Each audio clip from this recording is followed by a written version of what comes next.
Hello students, देखिए ये coaxial cylindrical system है। इसका इनर सिलेंडर की रेजिस्टिविटी 2 रो है और आउटर की रेजिस्टिविटी रो है।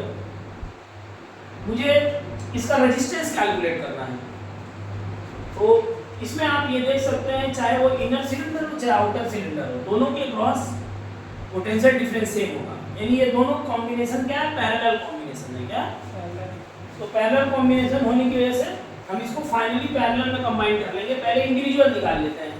मान लीजिए कि जो अंदर वाला है उसका रेजिस्टेंस R1 है और बाहर वाले का रेजिस्टेंस R2 है। तो R1 की वैल्यू क्या होगी? इसका रेजिस्टिविटी 2 रो है, रो L by area of cross section कितना है? पाई A स्क्वायर।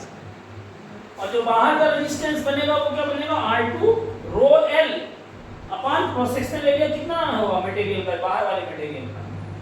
तो पूरा cross sectional area 4 pi A square में से पाई A स्क्वायर को मैंने सब्स्टिट्यूट कर दिया, रो L upon 3 pi A square. तो ये R1 R2 पता चल गया। तो R इक्विवेलेंट कैसे निकलेगा? पैरेलल होने की वजह से 1 by R equivalent 1 by R1 plus 1 by R2।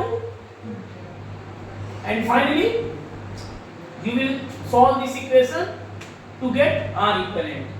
तो इस तरीके से स्ट्रक्चर जो होता है जिसमें कि यूनिफॉर्म रेजिस्टिविटी दी गई है, इसका इक्विवेलेंट रेजिस्टेंस हम यहाँ से निकाल सकते हैं। Are getting my point? आप चाहें तो इक्विवेलेंट रेजिस्टिविटी कैसे निकाल सकते हैं? इसकी इक्विवेलेंट रेजिस्टिविटी कैसे निकाल सकते हैं? आप इसको रो इक्विवेलेंट लिख लीजिए और लंबाई तो नहीं होगी और क्रॉस सेक्शनल एरिया कितना होगा इसका? डेफिनेट सी बात है 4 pi A square. Getting my point? Total cross sectional area तो it can be written as 2 rho L by 7 pi A square. तो ये कितना आ जाएगा फाइनली? 4 पाई से पाई कैंसिल हो गया, A स्क्वायर से A स्क्वायर कैंसिल हो गया। 8 रो तो रो इक्विवेलेंट क्या आ जाएगा?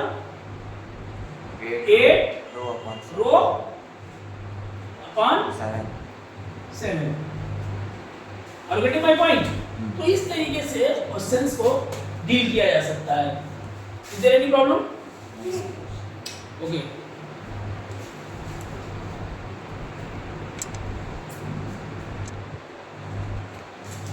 देखिए इस प्रॉब्लम को समझिएगा। मैंने एक लीनियर वायर दिया है, इसका क्रॉस सेक्शनल एरिया A है और जो रेजिस्टिविटी है वो इस इक्वेशन के अकॉर्डिंग वेरी कर रही है, rho equal to rho not x by L। हमको इस वायर का रेजिस्टेंस कैलकुलेट करना है, ठीक है ना? तो डेफिनेट सी बात है, रेजिस्टिविटी क्योंकि वेरी कर रही है इसलिए हमको एक डिफरेंशियल एलिमेंट कट करना पड़ेगा।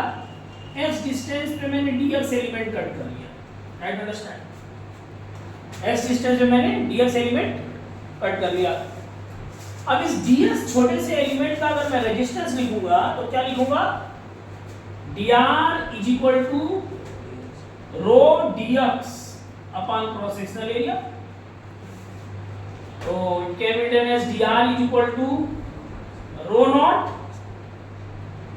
x by L A dx, ठीक है ना? दोनों तरफ मैं इंटीग्रेट कर देता हूं इक्वेशन को। The resistance will be rho not